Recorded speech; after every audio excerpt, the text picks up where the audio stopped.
Jalur rempah di Aceh itu dimulai jauh sekali sebelum kedatangan Islam. Buktinya adalah adanya catatan dari seorang gubernur Mesir pada abad 2 Masehi atau tahun 1 sampai 100 Masehi yang lalu, itu yang menyebutkan satu lokasi di wilayah Sumatera ini yang bernama Barosai. Nama gubernurnya adalah Gubernur Ptolemeus.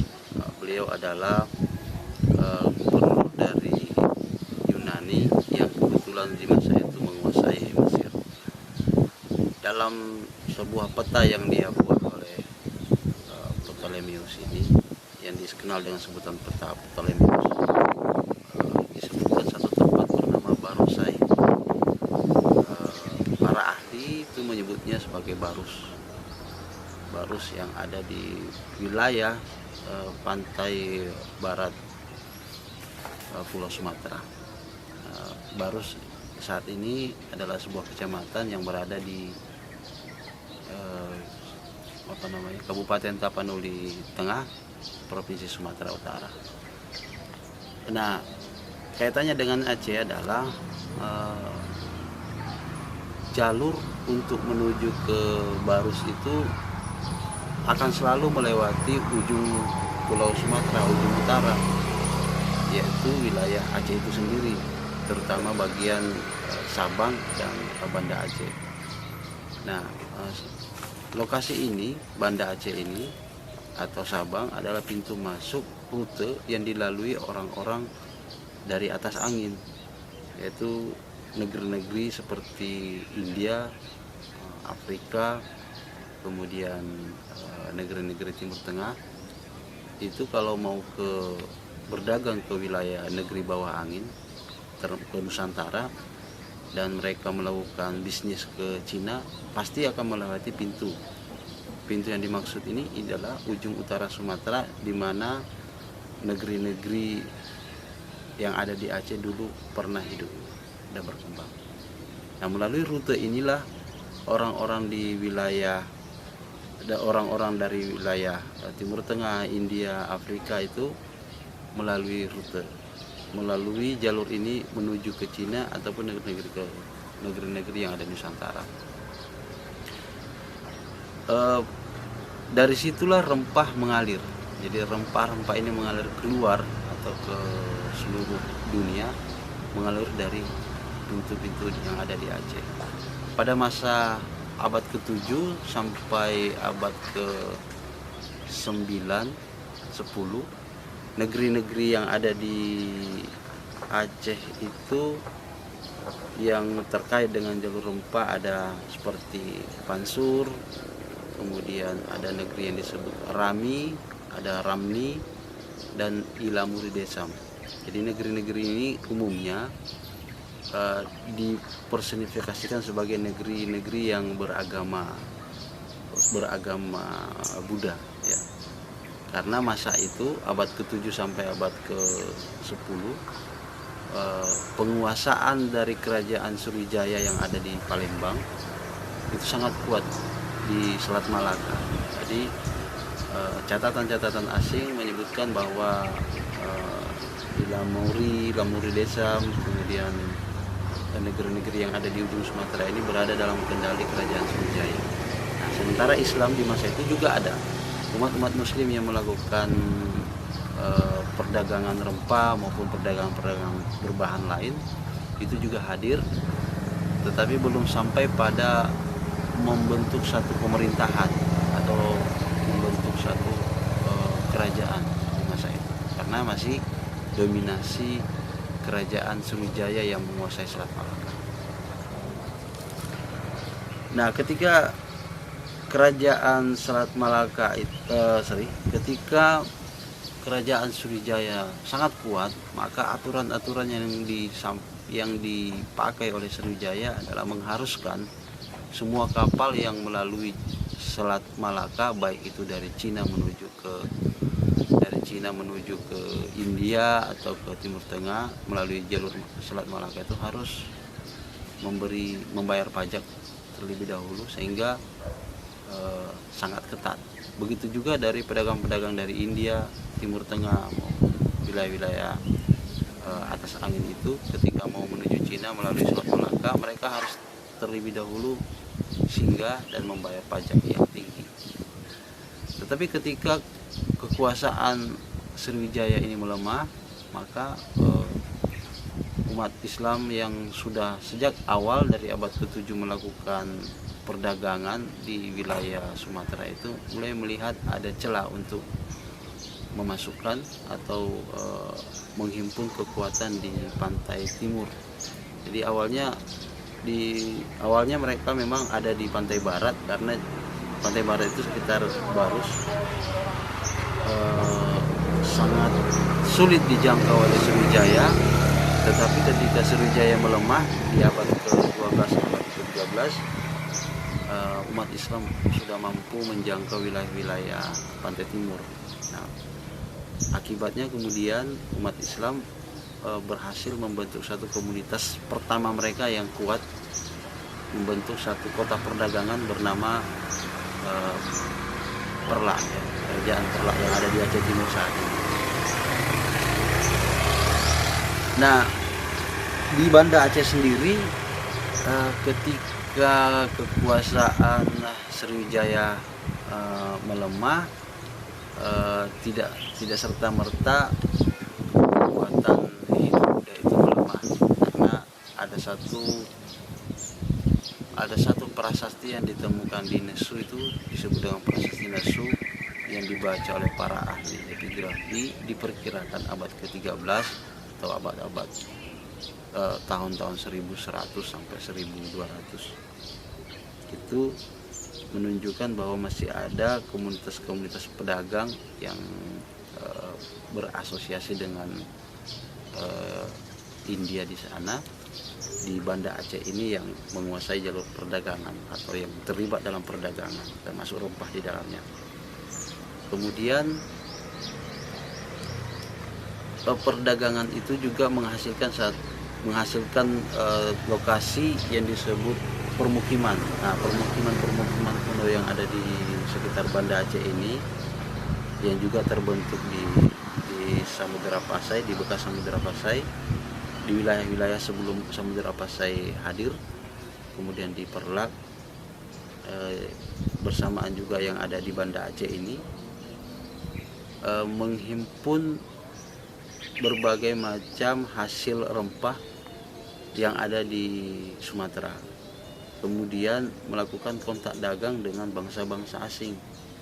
Ya, bangsa asing di era sebelum orang-orang Eropa sampai itu, ya umumnya bangsa-bangsa dari Timur Tengah, India, dan Cina. Nah, ketika bangsa Eropa mulai hadir, bangsa Eropa itu mulai hadir sekitar abad 15, itu sudah mulai ada satu-satu, kemudian mulai sangat kuat di abad 16 dengan kedatangan Portugis. Di abad 16 itu atau tahun 1500-an, bangsa-bangsa Eropa itu sudah sangat kuat sampai di wilayah Nusantara. Nah, sebelum orang-orang Eropa datang, artinya tahun 1500,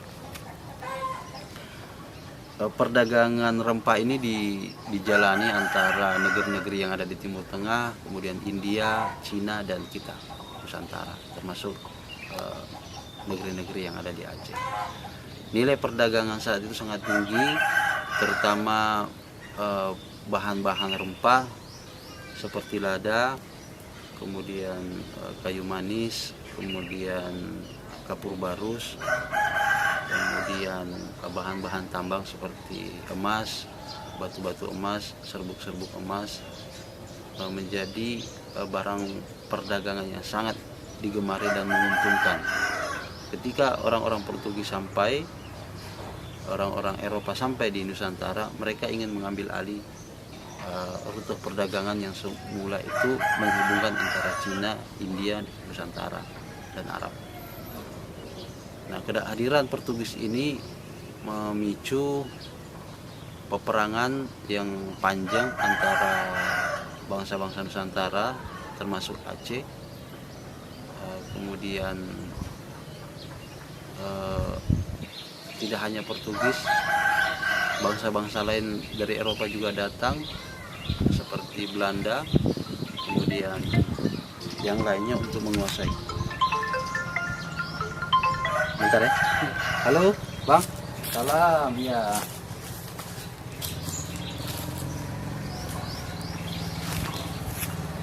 Ini.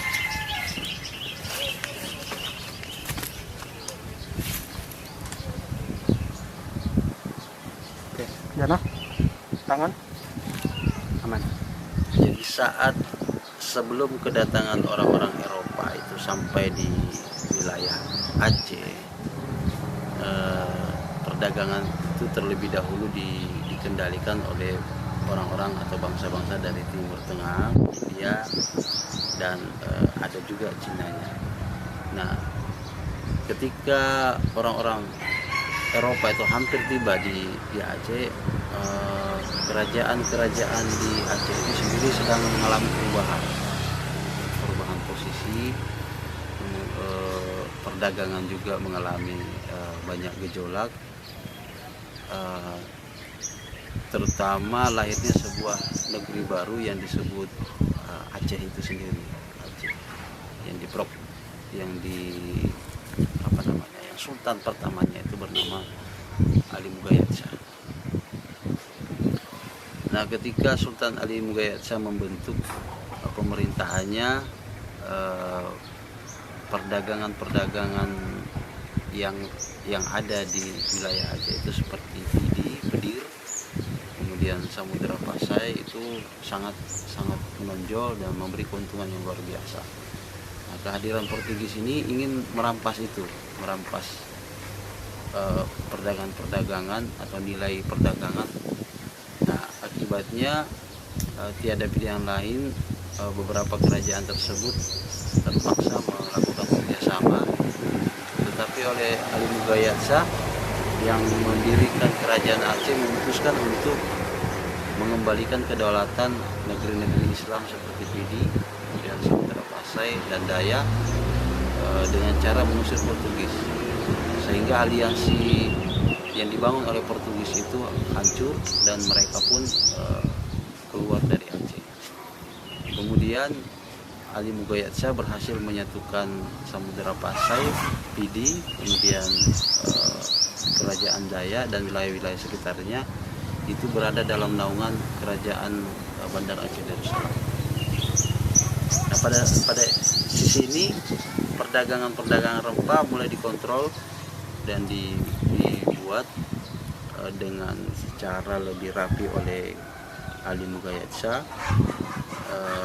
disertai dengan kegiatan-kegiatan ekspansi militer yang dilakukan dengan tujuan membersihkan pengaruh Portugis, membersihkan pengaruh kolonial menancap di wilayah-wilayah Sumatera, bahkan sampai aksi militernya itu dilanjutkan oleh generasi atau sultan-sultan berikutnya dalam memerangi Portugis yang ada di Malaka. Nah, bagi perdagangan rempah sendiri, pemusatan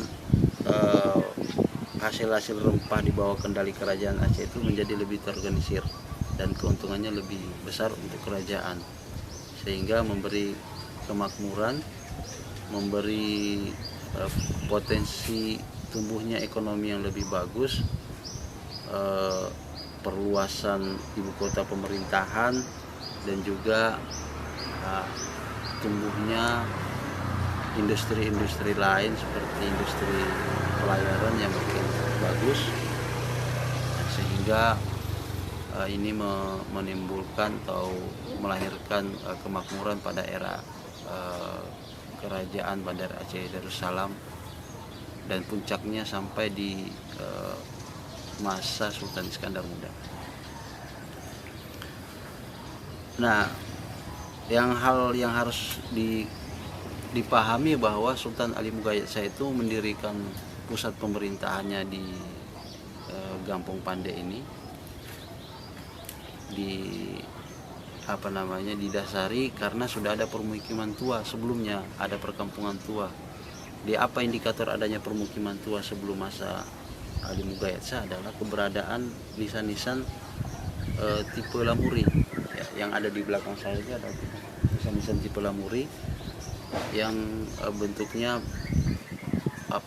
persegi, kemudian dia berbentuk seperti menara lalu diukir dengan teknik ukir batu di masa itu yang sangat kaya. Jadi ini tipe lamuri, orang-orang juga sering menyebutnya tipe plak-pling. Nah, ini adalah penanda bahwa sebelum lahirnya kerajaan Aceh sudah ada perkampungan besar di Banda Aceh ini, di mana Ali Mughayatsa tinggal. Dan dengan populasi yang besar di masa itu, Ali Mughayatsa berhasil menghimpun masyarakatnya menjadi kekuatan militer untuk mengusir Portugis.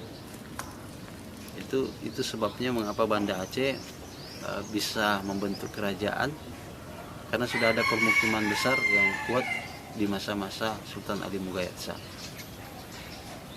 Nah, permasalahannya sekarang banyak sekali tinggalan-tinggalan cagar budaya yang ada di Banda Aceh ini belum mendapatkan porsi pelindungan yang baik, karena soal pelestarian itu telah diatur sendiri dalam Undang-Undang Nomor 11 Tahun 2010 tentang cagar budaya, di mana ada berbagai kewenangan di dalamnya. Ada kewenangan pemerintah daerah, ada kewenangan pemerintah provinsi, dan kewenangan pusat.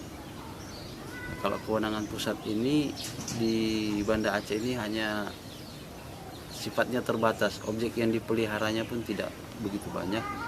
Sementara kewenangan provinsi belum dijalankan dengan baik, artinya Dinas Pariwisata dan Kebudayaan Provinsi belum bekerja maksimal menghimpun objek-objek diduga cagar budaya yang bisa menjadi kewenangan provinsi.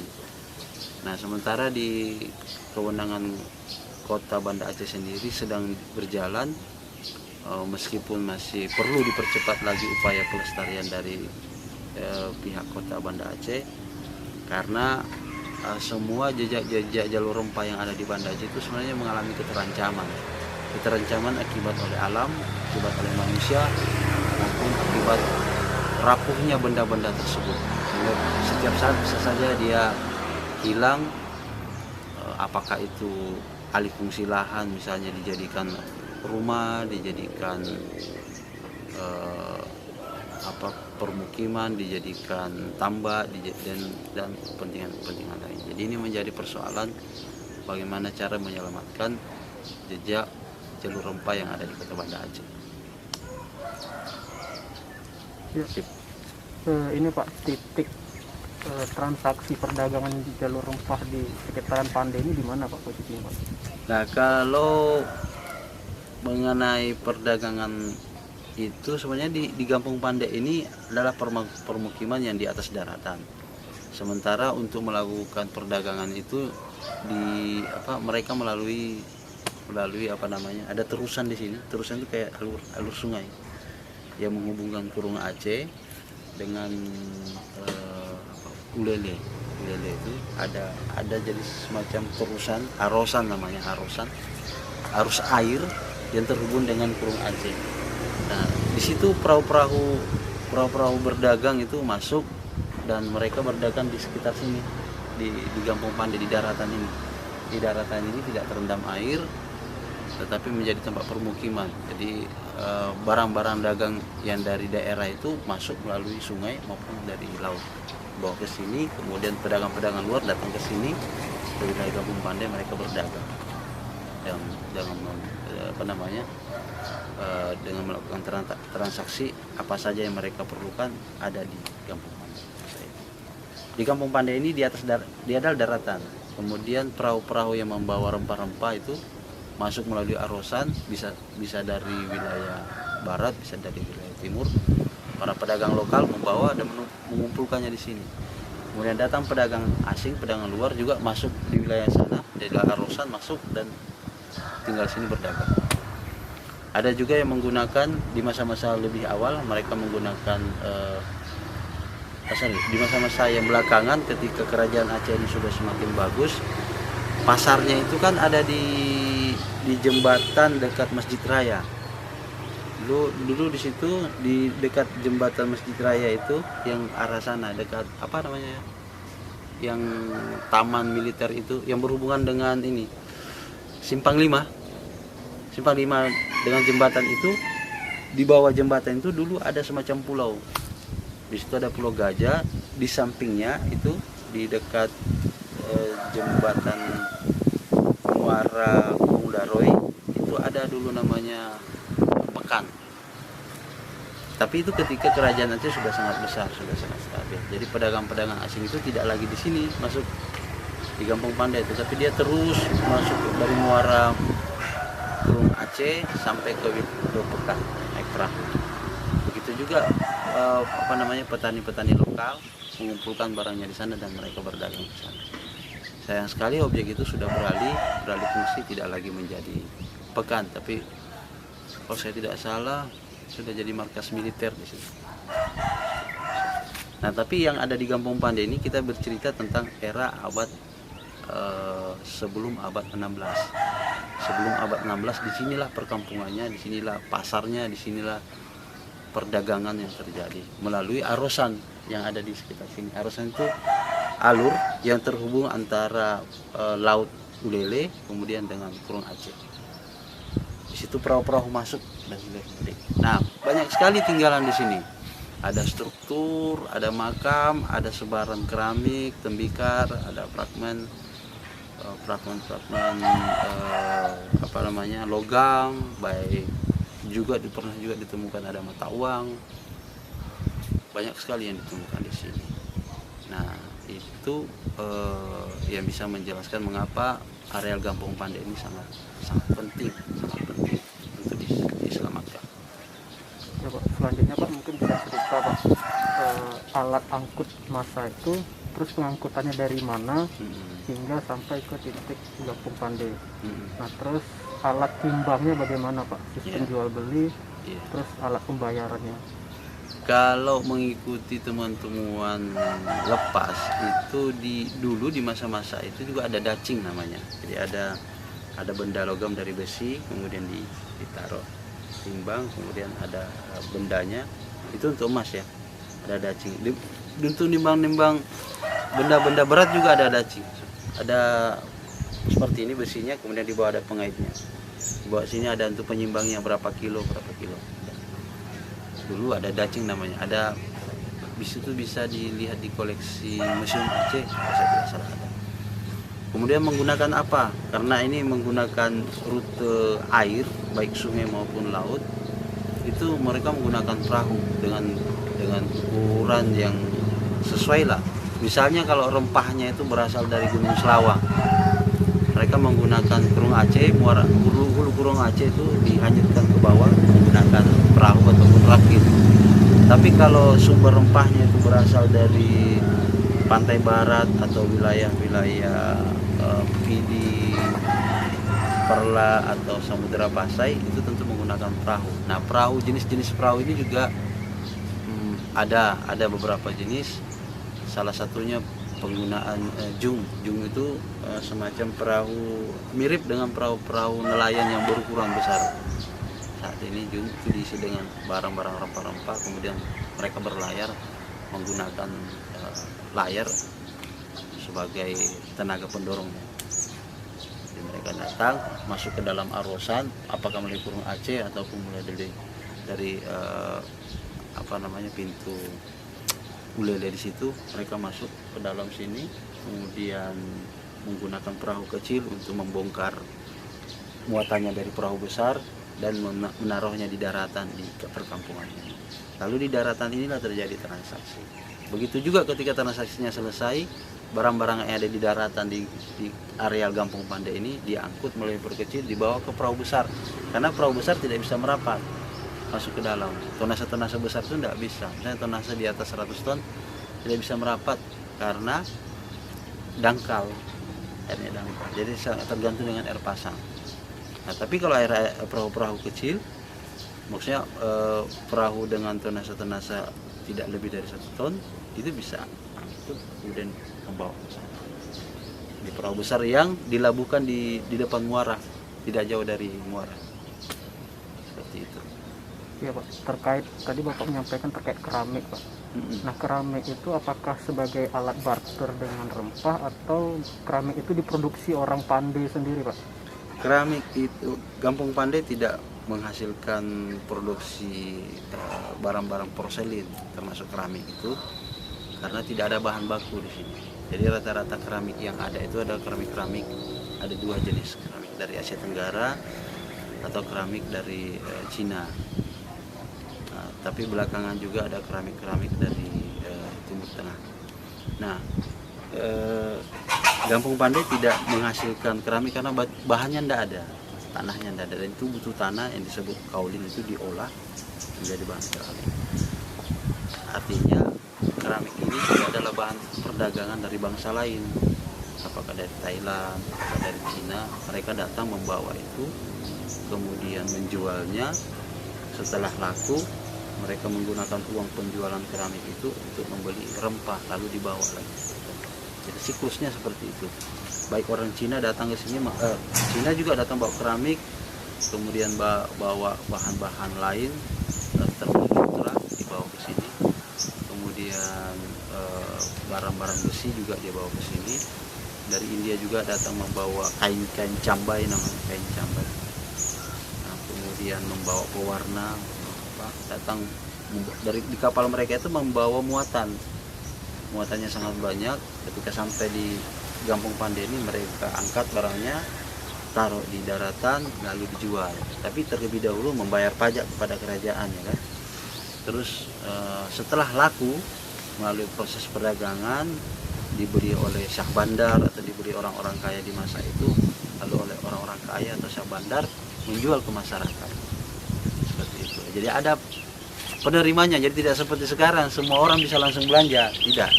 Kalau dulu itu barang-barang kapal itu datang masuk lalu ditangani oleh Syah Bandar kemudian menghitung berapa jumlahnya, lalu mungkin ada pemborongnya datang belanja barang itu, lalu barang itu diedar ke masyarakat. Seperti itu rutenya. Kalau sekarang tidak, langsung ditaruh di pasar seperti itu saja, datang orang belanja. Nah, itu karakternya.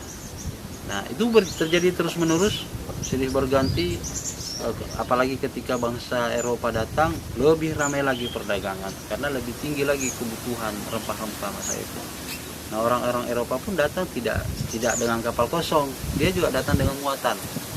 Namanya muatan kapal, ada besi, ada keramik dari Eropa, ada juga, karena satu kapal itu berisi dengan banyak barang.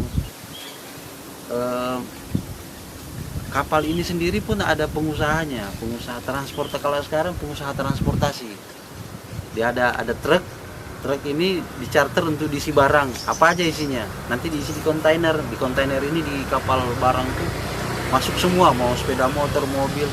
Dulu juga begitu, pengusaha kapal itu menerima barang-barang dari petani, dari pengusaha yang punya lada, ditaruh ke dalam, kemudian dijual.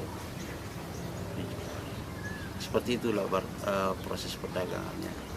Jadi kenapa ada benda-benda aneh yang bukan produksi orang-orang Kampung Pandai, sebenarnya tidak ada barangnya di sini, itu tentu dari luar barang.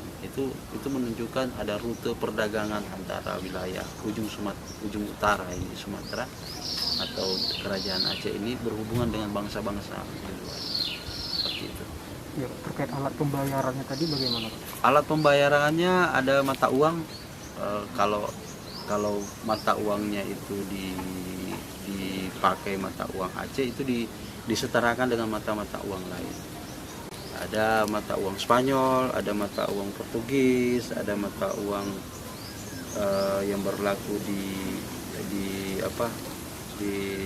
Malaka, ada mata uang Aceh sendiri, ada mata uang Cina, ada mata uang dirham, ada mata uang Kesultanan Turki Utsmani, ya, ada macam-macam mata uang yang nanti ketika mereka berdagang itu disesuaikan dengan nilainya. Kalau misalnya dirham Aceh itu nilainya dengan dirham Arab itu berapa nilainya, dihitung berdasarkan kadar emasnya. Itu ada cara hitungnya sendiri. Itu bisa didapat di catatan Zainuddin ataupun peneliti-peneliti yang sudah melakukan riset. Itulah mata uang yang mereka gunakan. Banyak mata uangnya, tidak hanya mata uang kerajaan Aceh, mata uang lain juga ada. Itu menunjukkan bahwa ini kosmopolit, menunjukkan banyaknya mata uang itu, tipe-tipe mata uang itu menunjukkan ini tempat perdagangan internasional. Ada kalau sekarang money changing, tempat pertukaran uang. Banda di dekat Masjid Raya itu kan banyak tempat pertukaran uang. Jadi kayak misalnya TKI itu bawa uang ringgit, kan ada sama juga orang-orang Spanyol, orang-orang Portugis datang bawa uang mata uangnya Cruzeiro itu waktu itu. Orang Portugal datang bawa mata uangnya sendiri, mata uang kemudian ditukar dengan nilai uang yang ada berlaku di sini. Begitu juga nanti orang-orang di sini ke sana tukar juga. Ya ada standarnya sendiri, yaitu ahli-ahli sejarah yang bisa menjelaskan. Ya, Pak. Sedikit lagi Pak, banyak orang tua kita Pak menyampaikan ke anak-anaknya bahwa harga rempah dulu itu lebih mahal Pak daripada emas. Sebenarnya seperti apa Pak pada saat itu Pak? Iya, itu perbandingan nilai masa itu. Maksudnya begini, kalau harga rempahnya itu senilai dengan 1 gram kan sama. Misalnya jualnya sekilo, harganya sama dengan 1 mayam misalnya kan, berarti 1 mayam sama dengan sekilo lada. Mungkin gitu. Jadi ya itu sangat masuk akal memang, karena masa itu lada sangat mahal harganya. Sementara emas masa itu tidak semahal seperti sekarang. Ya, kalau emas dulu itu kan walaupun nilainya tetap, tapi perdagangan ini kan, nilai perdagangan itu kan barang itu kan misalnya barangnya sedikit tapi kebutuhannya banyak, bisa lebih mahal daripada harga emas. Ya seperti itu. Ya itu betul, dalam tradisi tutur itu memang seperti itu. Lada pernah, tidak hanya lada, kapur barus juga sangat lebih mahal dari emas. Bahan-bahan seperti cula badang juga lebih mahal dari emas. Banyak, tapi itu tergantung situasi pasar. Kalau tiba-tiba barang ladanya lebih banyak, kemudian permintaannya sedikit, maka dia harganya jatuh, lebih murah dia dari emas. Sementara emas itu kan dia tidak fluktuatif, dia agak stagnan sebetulnya harganya.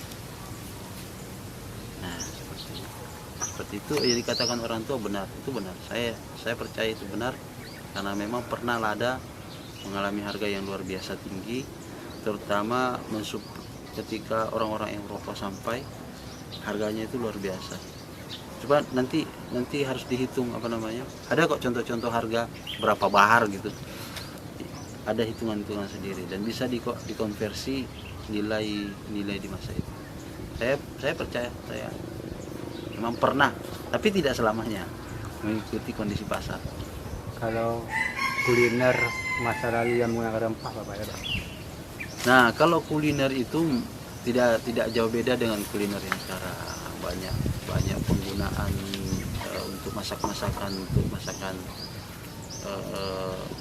yang berkuah itu ya rata-rata lah menggunakan rempah. Menggunakan pala, menggunakan merica, lada, merica, kemudian cabai-cabai dan lainnya, itu asam keeh, banyak sekali di Aceh ini banyak penggunaan lada. Dan karakter masakannya itu juga mengikuti hubungannya dengan bangsa lain. Misalnya ada masakan kita yang mirip dengan India, itu menunjukkan bahwa ada pertukaran teknik lah dalam memasak. Atau orang kita dulu begini masak, kemudian berangkat ke India, tinggallah di sana cara masaknya. Ataupun orang India dulu datang ke sini, mereka masak di sini, tinggallah dia masakan. Itu penggunaan rempah itu banyak dan merata di seluruh Nusantara, merata penggunaan rempah dalam masakan. Nah, itu kekayaan budaya ya ada sekarang. Nah, yang saya mau sampaikan bahwa jalur rempah ini bagian daripada sejarah kita, khususnya di Aceh atau terkhusus lagi di Banda Aceh. Rempah ini adalah jati diri. Jati dirinya apa? Rempah ini mengingatkan kita tentang betapa perkasanya dulu masyarakat kita dalam berdagang, sehingga dikatakan dalam sejarah pernah seperempat perdagangan lada dunia itu ada di Aceh, seperempat. Kemudian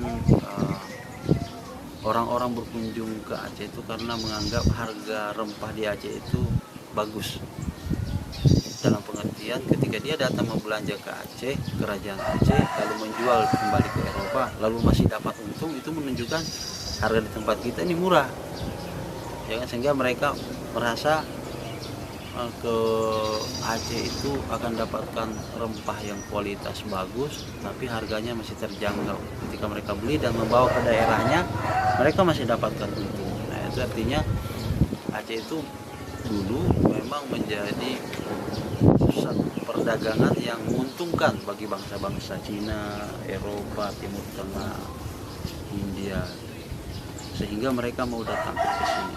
Dan ketika mereka datang juga tidak segan-segan membawa produk-produk dari negaranya, dari kerajaannya untuk diperjualbelikan di sini.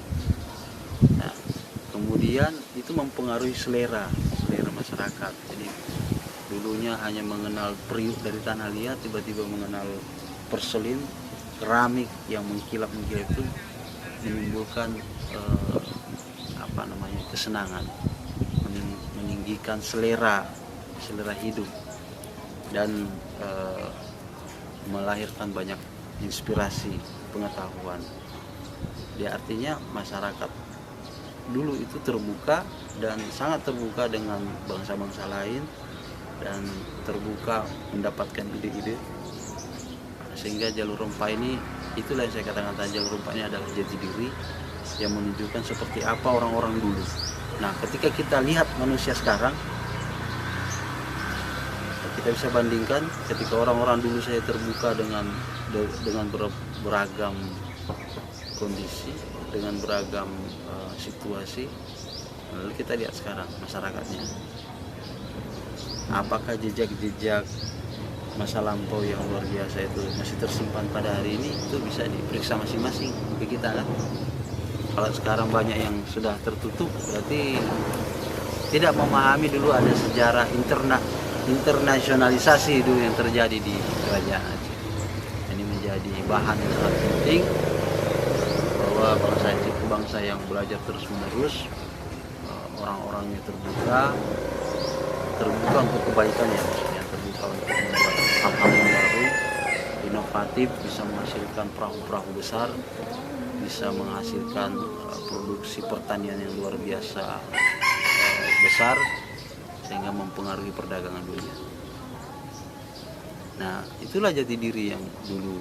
Mungkin banyak lagi jati diri yang lain, sehingga jalur rempah ini kalau memang dirasa perlu oleh masyarakatnya, maka itu harus dilestarikan. Terkecuali memang tidak terlalu penting, ya biar dia tenggelam dengan seisi waktunya. Tapi bagi saya yang terlibat di dalam proses pelestarian cagar budaya ini adalah jati diri yang layak untuk dilindungi, dikembangkan, dan dimanfaatkan, karena dia ada nilai penting di situ di dalamnya. Ada nilai penting pendidikan, ada nilai penting sejarahnya, ada nilai penting ilmu pengetahuan, ada nilai penting agama, dan ada nilai penting kebudayaan.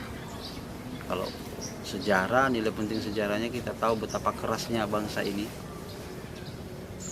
menghasilkan karya, membuat perkebunan besar, sehingga bangsa-bangsa lain tahu bahwa ada kekayaan alam di kerajaan Aceh, dan mereka datang belanja, dan dari situ terjadi interaksi, terjadi pertukaran informasi, terjadi pertukaran teknologi, nilai penting ilmu pengetahuan. Kita juga mengenal bagaimananya membuat semen misalnya.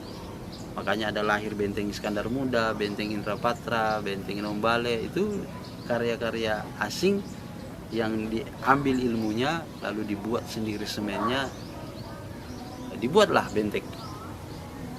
Itu dulu nggak ada yang ngajarin, tapi karena ada ilmu dari mungkin dari Portugis, ilmunya dari Turki Utsmani, sehingga ada di antara bangsa masa itu mampu membuat semen.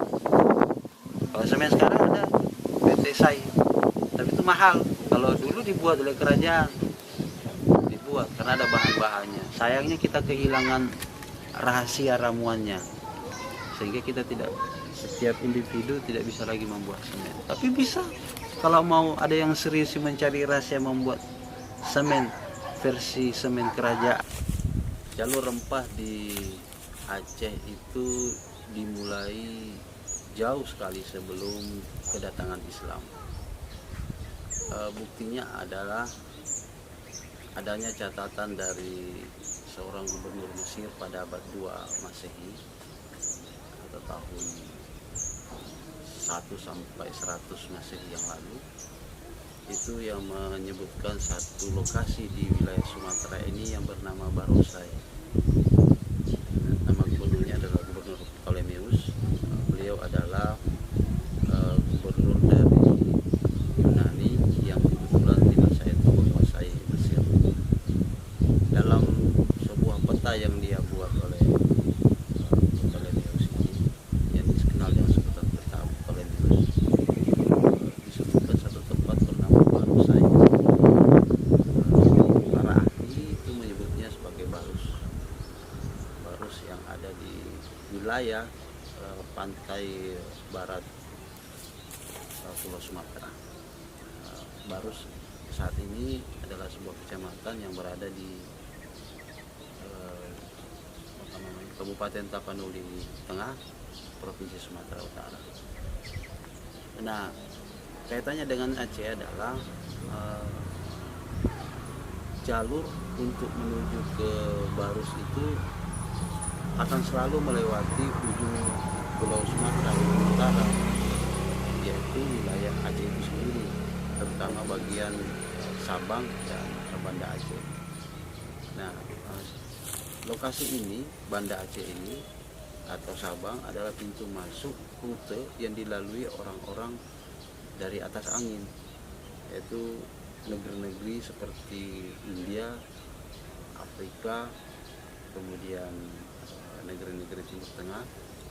Itu kalau mau berdagang ke wilayah negeri bawah angin, ke Nusantara, dan mereka melakukan bisnis ke Cina, pasti akan melewati pintu yang dimaksud ini adalah ujung utara Sumatera, di mana negeri-negeri yang ada di Aceh dulu pernah hidup dan berkembang. Nah, melalui rute inilah orang-orang dari wilayah Timur Tengah, India, Afrika itu melalui jalur ini menuju ke Cina ataupun negeri-negeri yang ada di Nusantara.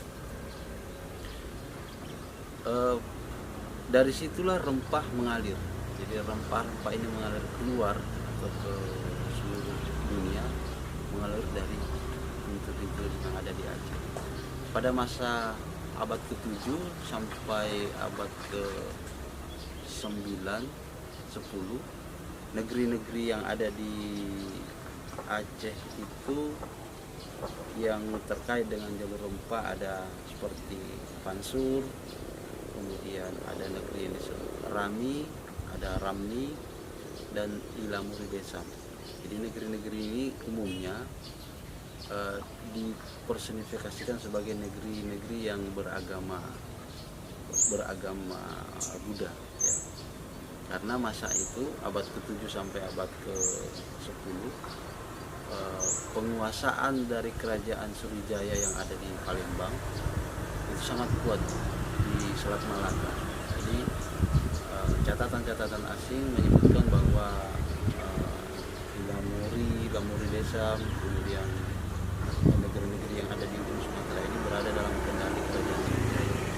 Sementara Islam di masa itu juga ada umat-umat Muslim yang melakukan perdagangan rempah maupun perdagangan berbahan lain, itu juga hadir, tetapi belum sampai pada membentuk satu pemerintahan atau satu kerajaan di masa itu, karena masih dominasi kerajaan Sriwijaya yang menguasai Selat Malaka. Nah, ketika kerajaan Selat Malaka ketika kerajaan Sriwijaya sangat kuat, maka aturan-aturan yang dipakai oleh Sriwijaya adalah mengharuskan semua kapal yang melalui Selat Malaka, baik itu dari Cina menuju ke India atau ke Timur Tengah melalui jalur Selat Malaka, itu harus membayar pajak terlebih dahulu, sehingga sangat ketat. Begitu juga dari pedagang-pedagang dari India, Timur Tengah maupun wilayah-wilayah atas angin itu, ketika mau menuju Cina melalui Selat Malaka, mereka harus terlebih dahulu singgah dan membayar pajak yang tinggi. Tetapi ketika kekuasaan Sriwijaya ini melemah, maka umat Islam yang sudah sejak awal dari abad ke-7 melakukan perdagangan di wilayah Sumatera itu mulai melihat ada celah untuk memasukkan atau menghimpun kekuatan di pantai timur. Jadi awalnya mereka memang ada di pantai barat, karena pantai barat itu sekitar Barus sangat sulit dijangkau oleh Sriwijaya. Tetapi ketika Sriwijaya melemah di abad ke-12 abad ke-13, umat Islam sudah mampu menjangkau wilayah-wilayah pantai timur. Nah, akibatnya kemudian umat Islam berhasil membentuk satu komunitas pertama mereka yang kuat, membentuk satu kota perdagangan bernama Perlak, yang ada di Aceh Timur saat ini. Nah, di Banda Aceh sendiri, ketika kekuasaan Sriwijaya melemah, tidak serta-merta kekuatan, karena ada satu prasasti yang ditemukan di Nesu, itu disebut dengan prasasti Nesu, yang dibaca oleh para ahli geografi, diperkirakan abad ke-13 atau abad-abad tahun-tahun 1100 sampai 1200. Itu menunjukkan bahwa masih ada komunitas-komunitas pedagang yang berasosiasi dengan India di sana, di Banda Aceh ini, yang menguasai jalur perdagangan atau yang terlibat dalam perdagangan, termasuk rempah di dalamnya. Kemudian perdagangan itu juga menghasilkan lokasi yang disebut permukiman kuno yang ada di sekitar Banda Aceh ini, yang juga terbentuk di Samudra Pasai, di bekas Samudra Pasai, di wilayah-wilayah sebelum Samudra Pasai hadir, kemudian di Perlak, bersamaan juga yang ada di Banda Aceh ini, menghimpun berbagai macam hasil rempah yang ada di Sumatera, kemudian melakukan kontak dagang dengan bangsa-bangsa asing. Ya, bangsa asing di era sebelum orang-orang Eropa sampai itu, ya umumnya bangsa-bangsa dari Timur Tengah, India, dan Cina. Nah, ketika bangsa Eropa mulai hadir, sekitar abad 15, itu sudah mulai ada satu-satu, kemudian mulai sangat kuat di abad 16 dengan kedatangan Portugis. Di abad 16 itu atau tahun 1500-an, bangsa-bangsa Eropa itu sudah sangat kuat sampai di wilayah Nusantara. Nah, sebelum orang-orang Eropa datang, artinya tahun 1500, perdagangan rempah ini dijalani antara negeri-negeri yang ada di Timur Tengah, kemudian India, Cina, dan kita Nusantara, termasuk negeri-negeri yang ada di Aceh. Nilai perdagangan saat itu sangat tinggi, terutama bahan-bahan rempah seperti lada, kemudian kayu manis, kemudian kapur barus, kemudian bahan-bahan tambang seperti emas, batu-batu emas, serbuk-serbuk emas, menjadi barang perdagangan yang sangat digemari dan menguntungkan. Ketika orang-orang Portugis sampai, orang-orang Eropa sampai di Nusantara, mereka ingin mengambil alih rute perdagangan yang semula itu menghubungkan antara Cina, India, Nusantara, dan Arab. Nah, kehadiran Portugis ini memicu peperangan yang panjang antara bangsa-bangsa Nusantara termasuk Aceh. Kemudian tidak hanya Portugis, bangsa-bangsa lain dari Eropa juga datang seperti Belanda, kemudian yang lainnya untuk menguasai.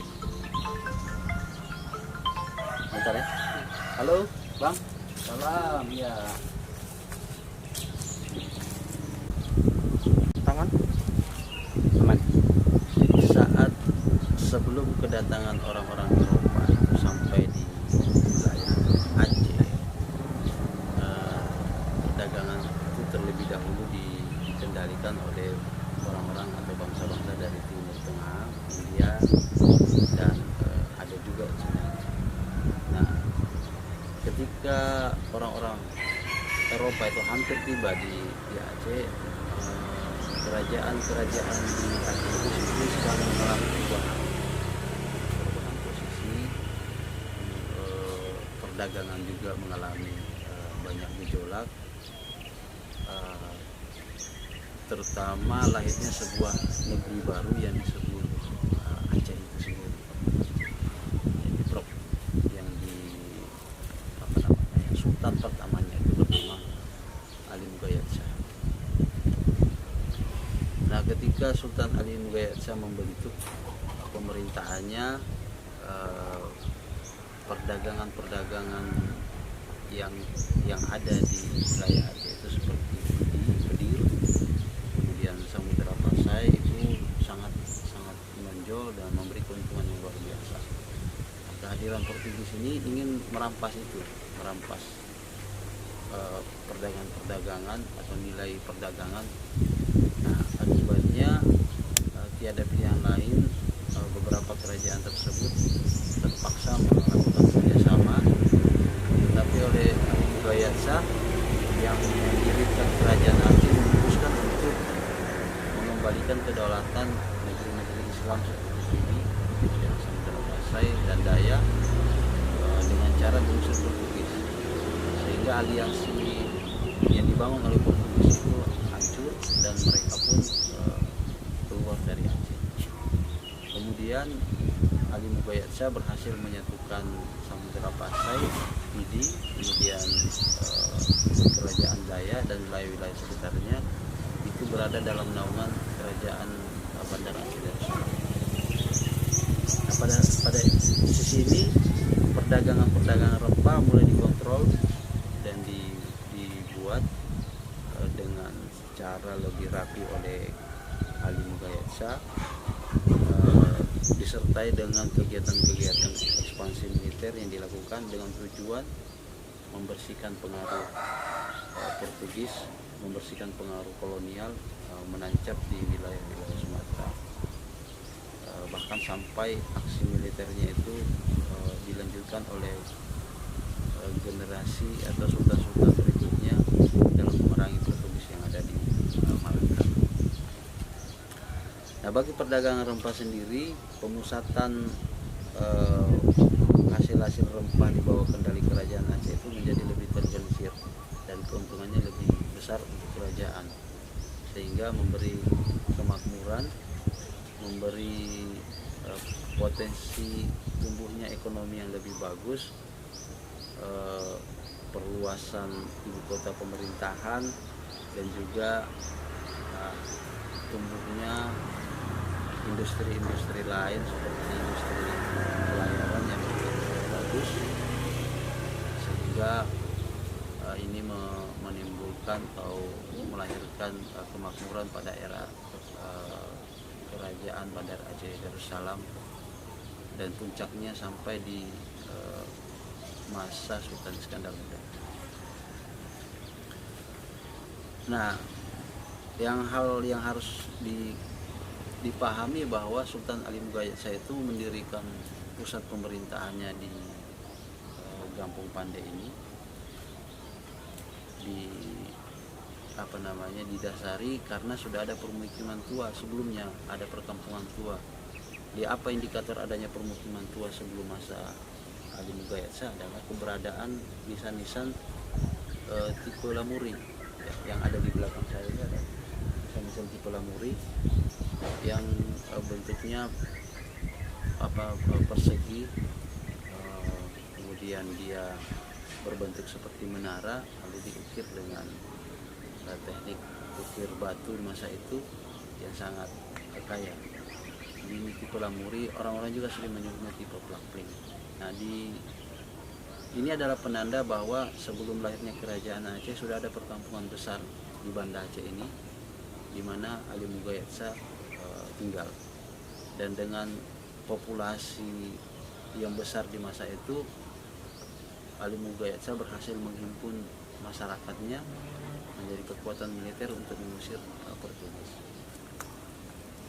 Itu sebabnya mengapa Banda Aceh bisa membentuk kerajaan, karena sudah ada permukiman besar yang kuat di masa-masa Sultan Ali Mugaetsa. Nah, permasalahannya sekarang banyak sekali tinggalan-tinggalan cagar budaya yang ada di Banda Aceh ini belum mendapatkan porsi pelindungan yang baik, karena soal pelestarian itu telah diatur sendiri dalam Undang-Undang Nomor 11 Tahun 2010 tentang cagar budaya, di mana ada berbagai kewenangan di dalamnya. Ada kewenangan pemerintah daerah, ada kewenangan pemerintah provinsi, dan kewenangan pusat. Kalau kewenangan pusat ini di Banda Aceh ini hanya sifatnya terbatas, objek yang dipeliharanya pun tidak begitu banyak. Sementara kewenangan provinsi belum dijalankan dengan baik, artinya Dinas Pariwisata dan Kebudayaan Provinsi belum bekerja maksimal menghimpun objek-objek diduga cagar budaya yang bisa menjadi kewenangan provinsi. Nah, sementara di kewenangan Kota Banda Aceh sendiri sedang berjalan, meskipun masih perlu dipercepat lagi upaya pelestarian dari pihak Kota Banda Aceh, karena semua jejak-jejak jalur rempah yang ada di Banda Aceh itu sebenarnya mengalami keterancaman akibat oleh alam, akibat oleh manusia, maupun akibat rapuhnya benda-benda tersebut. Setiap saat bisa saja dia hilang, apakah itu alih fungsi lahan, misalnya dijadikan rumah, dijadikan permukiman, dijadikan tambak, dijadikan dan kepentingan-kepentingan lain. Jadi ini menjadi persoalan bagaimana cara menyelamatkan jejak jalur rempah yang ada di Kota Banda Aceh. Ya. Ini Pak, titik transaksi perdagangan jalur rempah di sekitaran Pande ini di mana Pak posisinya Pak? Nah, kalau mengenai perdagangan itu sebenarnya di Gampung Pande ini adalah permukiman yang di atas daratan. Sementara untuk melakukan perdagangan itu mereka melalui ada terusan di sini. Terusan itu kayak alur sungai yang menghubungkan Kurung Aceh dengan Ulele itu ada jadi semacam terusan, harosan namanya, arus air yang terhubung dengan Kurung Aceh. Nah, di situ perahu-perahu berdagang itu masuk, dan mereka berdagang di sekitar sini, di Gampung Pande, di daratan ini. Di daratan ini tidak terendam air, tetapi menjadi tempat permukiman. Jadi barang-barang dagang yang dari daerah itu masuk melalui sungai maupun dari laut, bawa ke sini, kemudian pedagang-pedagang luar datang ke sini, kemudian Gampung Pande mereka berdagang dengan melakukan transaksi apa saja yang mereka perlukan ada di Gampung. Di Gampung Pande ini dia adalah daratan. Kemudian perahu-perahu yang membawa rempah-rempah itu masuk melalui arosan, bisa dari wilayah barat, bisa dari timur. Para pedagang lokal membawa dan mengumpulkannya di sini. Kemudian datang pedagang asing, pedagang luar juga masuk di wilayah sana, dari arosan masuk dan tinggal di sini berdagang. Ada juga yang menggunakan di masa-masa lebih awal, mereka menggunakan di masa-masa yang belakangan ketika kerajaan Aceh sudah semakin bagus, pasarnya itu kan ada di jembatan dekat Masjid Raya. Dulu di situ di dekat jembatan Masjid Raya itu yang arah sana, dekat apa namanya, yang taman militer itu yang berhubungan dengan ini Simpang 5 dengan jembatan itu. Di bawah jembatan itu dulu ada semacam pulau. Di situ ada Pulau Gajah, di sampingnya itu di dekat jembatan Muara Kurunggaroy itu ada dulu namanya Pekan. Tapi itu ketika kerajaan itu sudah sangat besar, sudah sangat stabil. Jadi pedagang-pedagang asing itu tidak lagi di sini masuk di Kampung Pandai, tetapi dia terus masuk dari Muara Kurung Aceh sampai ke Pekan, naik perahu. Itu juga petani-petani lokal mengumpulkan barangnya di sana dan mereka berdagang. Sayang sekali objek itu sudah beralih fungsi, tidak lagi menjadi Pekan, tapi kalau saya tidak salah sudah jadi markas militer. Nah, tapi yang ada di Kampung Pandai ini kita bercerita tentang era abad sebelum abad 16. Sebelum abad 16 disinilah perkampungannya, disinilah pasarnya, disinilah perdagangan yang terjadi melalui arosan yang ada di sekitar sini. Arosan itu alur yang terhubung antara laut Ulele kemudian dengan Kurung Aceh. Di situ perahu-perahu masuk dan juga titik. Nah, banyak sekali tinggalan di sini. Ada struktur, ada makam, ada sebaran keramik, tembikar, ada fragmen logam, baik juga pernah juga ditemukan ada mata uang. Banyak sekali yang ditemukan di sini. Nah, itu yang bisa menjelaskan mengapa areal Kampung Pandai ini sangat penting diselamatkan. Ya, Pak. Selanjutnya Pak mungkin bisa cerita Pak, alat angkut massa itu terus pengangkutannya dari mana hingga sampai ke titik Kampung Pandai. Nah, terus alat timbangnya bagaimana Pak? Sistem jual beli, terus alat pembayarannya. Kalau mengikuti temuan-temuan lepas itu dulu di masa-masa itu juga ada dacing namanya. Jadi ada benda logam dari besi, kemudian ditaruh timbang, kemudian ada bendanya itu untuk emas ya. Ada dacing. Untuk nimbang-nimbang benda-benda berat juga ada dacing. Ada seperti ini besinya, kemudian di bawah ada pengaitnya. Di bawah sini ada untuk penyimbangnya berapa kilo. Dulu ada dacing namanya. Ada di situ bisa dilihat di koleksi Museum Aceh. Kemudian menggunakan apa? Karena ini menggunakan rute air baik sungai maupun laut. Itu mereka menggunakan perahu dengan ukuran yang sesuai lah. Misalnya kalau rempahnya itu berasal dari Gunung Selawang, mereka menggunakan Kurung Aceh, Kurung Aceh itu lanjutkan ke bawah menggunakan perahu atau perahu. Tapi kalau sumber rempahnya itu berasal dari pantai barat atau wilayah-wilayah Perla atau Samudra Pasai, itu tentu menggunakan perahu. Nah, perahu jenis-jenis perahu ini juga ada beberapa jenis. Salah satunya penggunaan jung itu semacam perahu mirip dengan perahu nelayan yang berukuran besar. Nah, ini diisi dengan barang-barang rempah-rempah, kemudian mereka berlayar menggunakan layar sebagai tenaga pendorong. Mereka datang masuk ke dalam arosan, apakah melalui Kurung Aceh ataupun dari pintu Ulele. Di situ mereka masuk ke dalam sini, kemudian menggunakan perahu kecil untuk membongkar muatannya dari perahu besar dan menaruhnya di daratan di perkampungan. Lalu di daratan inilah terjadi transaksi. Begitu juga ketika transaksinya selesai, barang-barang yang ada di daratan di area Kampung Pandai ini diangkut melalui perahu kecil dibawa ke perahu besar, karena perahu besar tidak bisa merapat masuk ke dalam. Tonase besar itu tidak bisa. Misalnya tonase di atas 100 ton tidak bisa merapat karena dangkal, airnya dangkal. Jadi tergantung dengan air pasang. Nah, tapi kalau perahu-perahu kecil maksudnya perahu dengan tonase tidak lebih dari 1 ton itu bisa. Itu kemudian membawa di perahu besar yang dilabuhkan di depan muara, tidak jauh dari muara. Seperti itu. Ya Pak, terkait tadi Bapak menyampaikan terkait keramik Pak. Nah keramik itu apakah sebagai alat barter dengan rempah atau keramik itu diproduksi orang Pandai sendiri Pak? Keramik itu, Kampung Pandai tidak menghasilkan produksi barang-barang porselin termasuk keramik itu karena tidak ada bahan baku. Jadi rata-rata keramik yang ada itu adalah keramik ada 2 jenis, keramik dari Asia Tenggara atau keramik dari Cina. Tapi belakangan juga ada keramik dari Timur Tengah. Nah,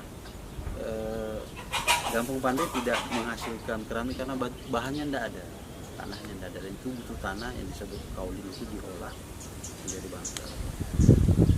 Artinya keramik ini juga adalah bahan perdagangan dari bangsa lain, apakah dari Thailand, apakah dari Cina. Mereka datang membawa itu, kemudian menjualnya. Setelah laku, mereka menggunakan uang penjualan keramik itu untuk membeli rempah lalu dibawa lagi. Siklusnya seperti itu. Baik orang Cina datang ke sini, maka Cina juga datang bawa keramik, kemudian bawa bahan-bahan lain termasuk sutra dibawa ke sini. Kemudian barang-barang besi juga dibawa ke sini. Dari India juga datang membawa kain cambai, namanya kain cambai. Nah, kemudian membawa pewarna, datang dari di kapal mereka itu membawa muatannya sangat banyak. Ketika sampai di Kampung Pandai ini mereka angkat barangnya, taruh di daratan lalu dijual, tapi terlebih dahulu membayar pajak kepada kerajaan ya.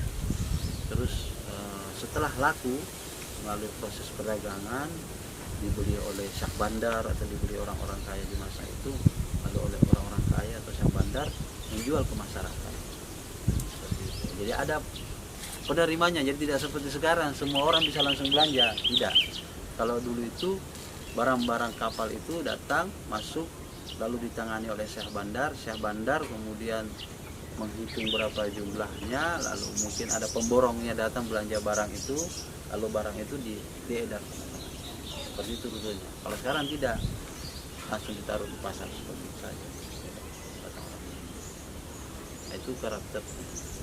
Nah, itu terjadi terus menerus, silih berganti, apalagi ketika bangsa Eropa datang lebih ramai lagi perdagangan karena lebih tinggi lagi kebutuhan rempah-rempah masa itu.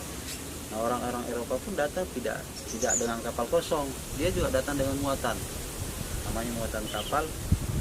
Ada besi, ada keramik dari Eropa, ada juga karena satu kapal itu berisi dengan banyak barang.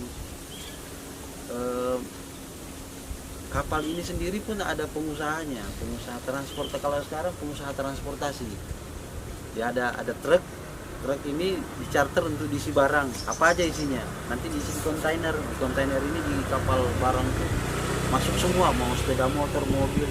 Dulu juga begitu, pengusaha kapal itu menerima barang-barang dari petani, dari pengusaha yang punya lada, ditaruh ke dalam kemudian dijual. Seperti itulah proses perdagangannya.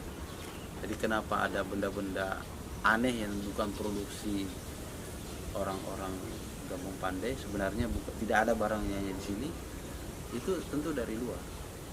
Itu menunjukkan ada rute perdagangan antara wilayah ujung utara yang di Sumatera atau kerajaan Aceh ini berhubungan dengan bangsa-bangsa. Ya, terkait alat pembayarannya tadi bagaimana? Alat pembayarannya ada mata uang. Kalau mata uangnya itu dipakai mata uang Aceh, itu disetarakan dengan mata uang lain. Ada mata uang Spanyol, ada mata uang Portugis, ada mata uang yang berlaku di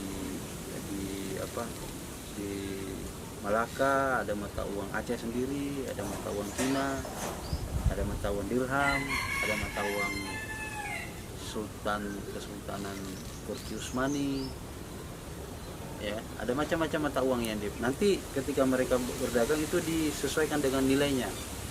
Kalau misalnya dirham Aceh itu nilainya dengan dirham Arab itu berapa nilainya, dihitung berdasarkan kadar emasnya. Itu ada cara hitungnya sendiri. Itu bisa didapat di catatan Zainuddin ataupun penelitian sudah. Itulah mata uang yang mereka gunakan. Banyak mata uangnya, tidak hanya mata uang kerajaan Aceh, mata uang lain juga ada. Itu menunjukkan bahwa ini kosmopolit, menunjukkan banyaknya mata uang itu, tipe-tipe mata uang ini menunjukkan ini tempat perdagangan internasional. Ada kalau sekarang money changing, tempat pertukaran uang. Banyak di dekat Kira itu kan banyak tempat pertukaran uang.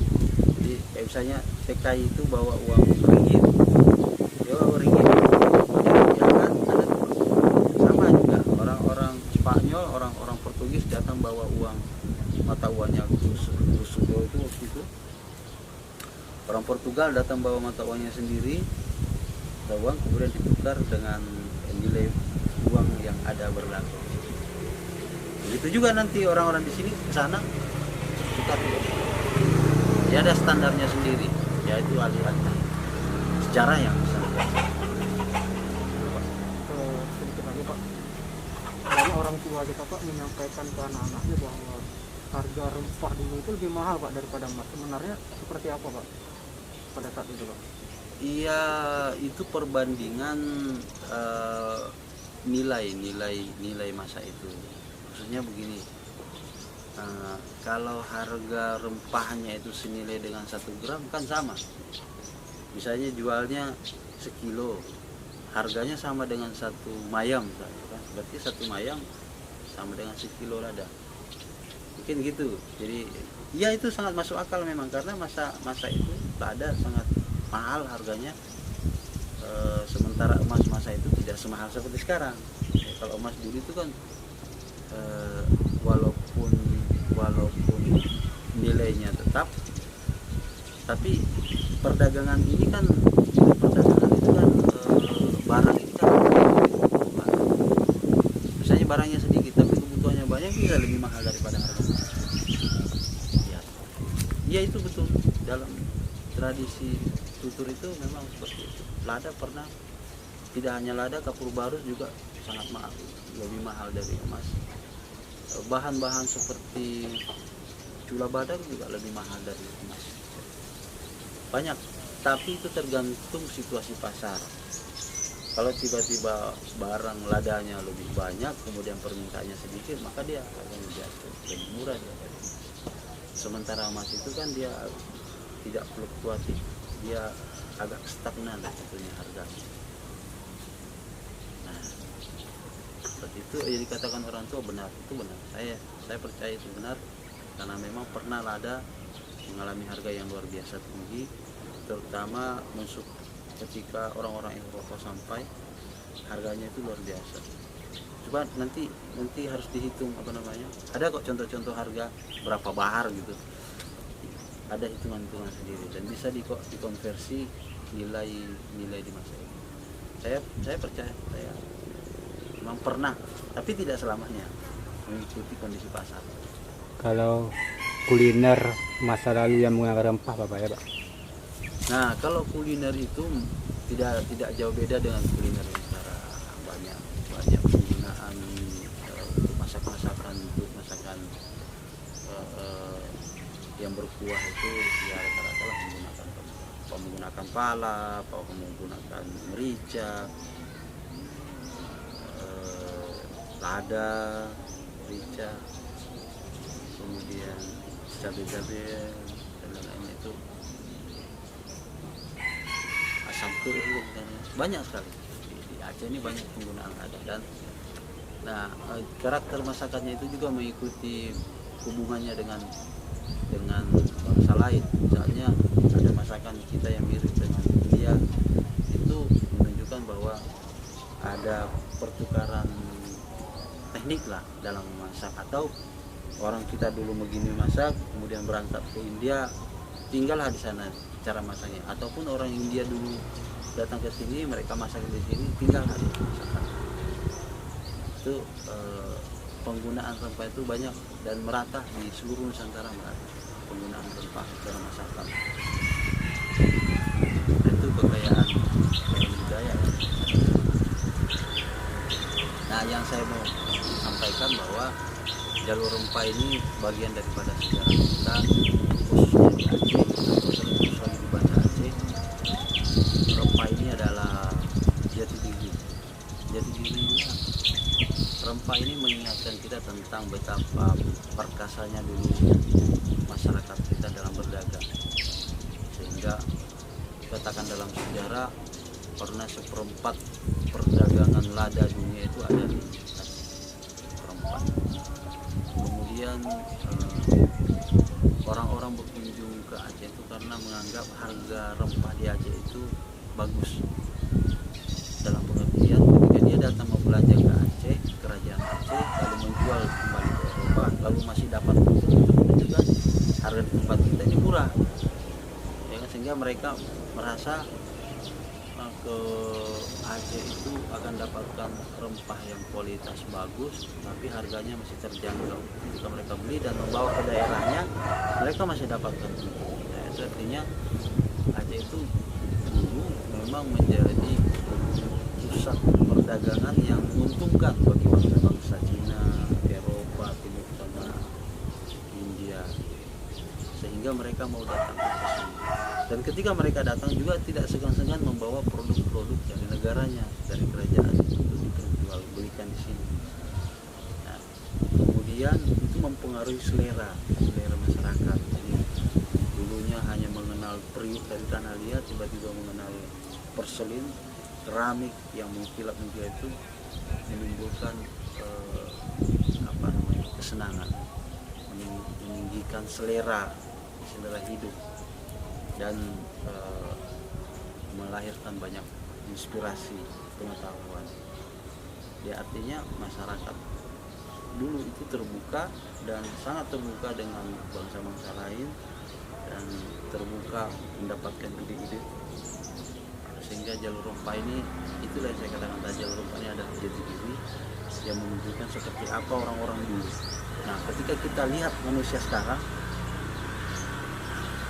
kita bisa bandingkan ketika orang-orang dulu saya terbuka dengan beragam kondisi, dengan beragam situasi, lalu kita lihat sekarang masyarakatnya, apakah jejak-jejak masa lampau yang luar biasa itu masih tersimpan pada hari ini? Itu bisa diperiksa masing-masing di kita kan. Kalau sekarang banyak yang sudah tertutup, berarti tidak memahami dulu ada sejarah internasionalisasi dulu yang terjadi di kerajaan Aceh. Ini menjadi bahan yang sangat penting bahwa bangsa yang belajar terus menerus, orang-orangnya terbuka untuk kebaikan, inovatif, bisa menghasilkan perahu-perahu besar, bisa menghasilkan produksi pertanian yang luar biasa besar, sehingga mempengaruhi perdagangan dunia. Nah, itulah jati diri yang dulu. Mungkin banyak lagi jati diri yang lain, sehingga jalur rempah ini kalau memang dirasa perlu oleh masyarakatnya, maka itu harus dilestarikan. Terkecuali memang tidak terlalu penting, ya, dia tenggelam dengan seisi waktunya. Tapi bagi saya yang terlibat di dalam proses pelestarian cagar budaya ini adalah jati diri yang layak untuk dilindungi, dikembangkan dan dimanfaatkan, karena dia ada nilai penting di situ dalamnya. Ada nilai penting pendidikan, ada nilai penting sejarahnya, ada nilai penting ilmu pengetahuan, ada nilai penting agama, dan ada nilai penting kebudayaan. Kalau sejarah, nilai penting sejarahnya kita tahu betapa kerasnya bangsa ini menghasilkan karya, membuat perkebunan besar, sehingga bangsa-bangsa lain tahu bahwa ada kekayaan alam di kerajaan Aceh, dan mereka datang belanja, dan dari situ terjadi interaksi, terjadi pertukaran informasi, terjadi pertukaran teknologi, nilai penting pengetahuan. Kita juga mengenal bagaimana membuat semen misalnya.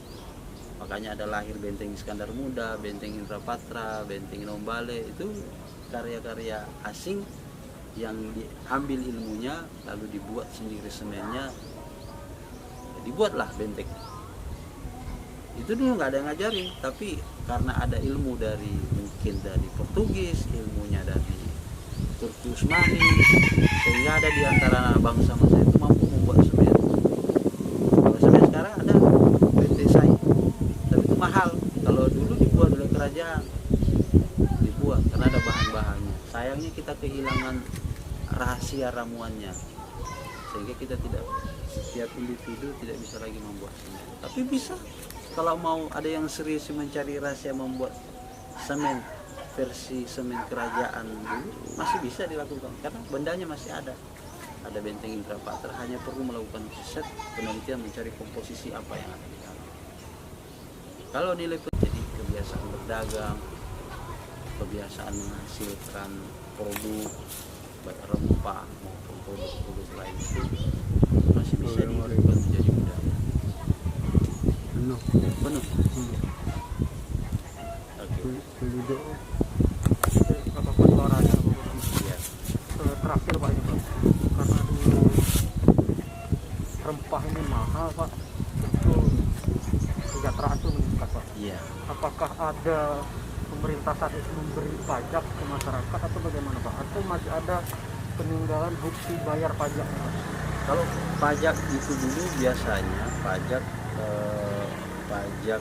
di pelabuhan. Jadi misalnya seseorang membayar menjual barangnya itu kan ditangani oleh sah bandarnya. Dari sah bandarnya dihitung berapa untuk pajak kenegaraan kerajaan. Ada naskah-naskah tentang perpajakan yang bisa ditunjukkan. Bukti-bukti pajak yang ada dari kerajaan ada nilainya. Di buku adat Aceh juga ada. Di beberapa buku ada, termasuk di naskah adat Aceh itu ada berapa jumlah pajaknya. Dan soal kesejahteraan itu ketika lonjakan perdagangan itu semakin bagus dan pasokan supply ada, itu sejahtera, dan itu pernah sejahtera. Masalahnya kesejahteraan itu tidak lama karena ada konflik.